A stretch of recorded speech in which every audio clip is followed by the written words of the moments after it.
Now, this house had just been bought by a new owner last week. Tonight, there's hardly anything left after a huge explosion. Good evening, everyone. Thanks for joining us at 11. I'm Colleen Marshall. And I'm Mike Jackson, NBC4, first to tell you about the breaking news story at 6 o'clock tonight. It was about that time when first responders were called to the corner of South Champion and Stockbridge Road. Firefighters arrived to find the home had been reduced to a pile of rubble engulfed in flames. Tonight, NBC4 team coverage. Our Courtney Ewan has reaction from neighbors about what they saw and what they heard. But first, Dan Perlman talked to the man who just bought that house last week. He's live there now with that story. Dan, incredible. Yeah, it absolutely is. You have to picture it. You have a brand new home and all of a sudden it's just blown to pieces. That's what happened right over here at this home. This family not even moved in, now dealing with a very big loss. Yeah, I walked in the door, got a phone call, said get over here, the house is blew up.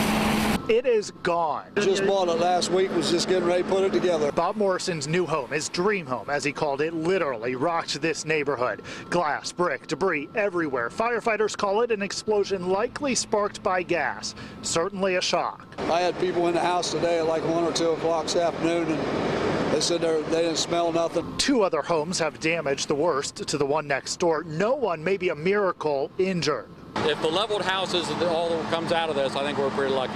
As for Bob, his new home gone. The one big question, what now? I don't know if you can put Humpty Dumpty back together, you know. I don't know if I can fix that.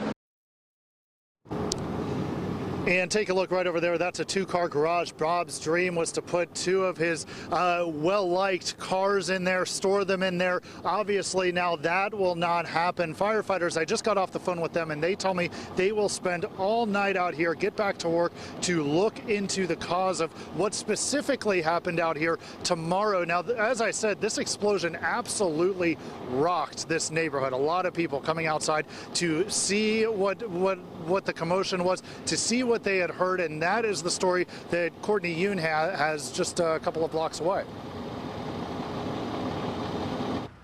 Yeah, Dan, take a look at the house right next door to the explosion. You can see it's so badly damaged. The American Red Cross is telling us that family cannot even stay there tonight. They're making sure that they have food, clothing, temporary shelter, and of course, emotional support. But also on the other side of the street, across over here, 2 siblings were outside doing chores when they heard the explosion. They were outside over here raking leaves, and they say debris like this came flying towards them. This is a screen from a window. They say they're just glad that they got out of the way.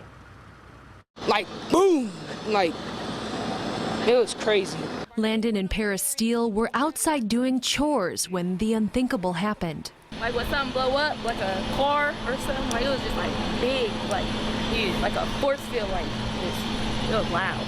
Paris says when the house blew up, a window came flying towards her. I thought I was about to get hit and like got to go to the hospital. She says she ran away as fast as she could, her heart racing. It like came out of nowhere, something we would never thought it had happened. Then they pulled out their phone, capturing the scene as firefighters arrived. It was huge. It looked like on the movies. It was just crazy. Neighbor James Tedder lives a block away. Oh, it shook the whole house, dude. It sounded like a bomb going off. With everything going on today, you just freaked me out, freaked everybody out in the house. All of the witnesses say the house didn't catch fire at first, and then rapidly the flames started to grow. It hadn't even caught fire yet. It was just gone. He says luckily no children were playing outside. The school right next door, right across the street from it, man. Kids are constantly riding their bikes in and out of here, man. It's just so fortunate, man. The man above was looking out for everybody at that time. Columbia Gas of Ohio is telling us that they've conducted a thorough search of their gas main lines and their service lines tonight, and they're saying that they are safe, and the company says that their gas lines and main lines did not contribute to this incident. And now the cleanup begins here in this neighborhood for the people surrounding this explosion. You can still see a lot of the debris behind me here, also in other people's lawns, but everyone here just glad that no one got hurt. Back to you, Colleen, in the studio. This isn't the first time a house explosion has made headlines here in Columbus. There were 2 others in Franklin County in the past year, both linked to natural gas. In November, on the south side of Columbus, a man and his great-granddaughter were injured in an explosion on Locke Avenue. The fire department says it was caused by a gas leak because the homeowner disconnected the stove and changed the gas shutoff valve. Both victims made a complete recovery. And just over a year ago, March 21st, 2015, a massive explosion. A house on Sunningdale Way in Upper Arlington exploded because of a mismarked gas line. The family who lived there was not at home at the time and no one was hurt, but several neighboring houses were also damaged, totaling an estimated $9 million. Back in January, Columbia Gas agreed to pay a reduced fine of $200,000 as long as they implement new safety programs to prevent future explosions. The company says it is now accelerating a program to record gas lines and valves using GPS. Stay with NBC4 for continuing coverage on today's explosion. We've put together a photo gallery on our website, NBC4i.com. We'll also bring you the latest updates on the cleanup on air and online, and on our Facebook and Twitter pages.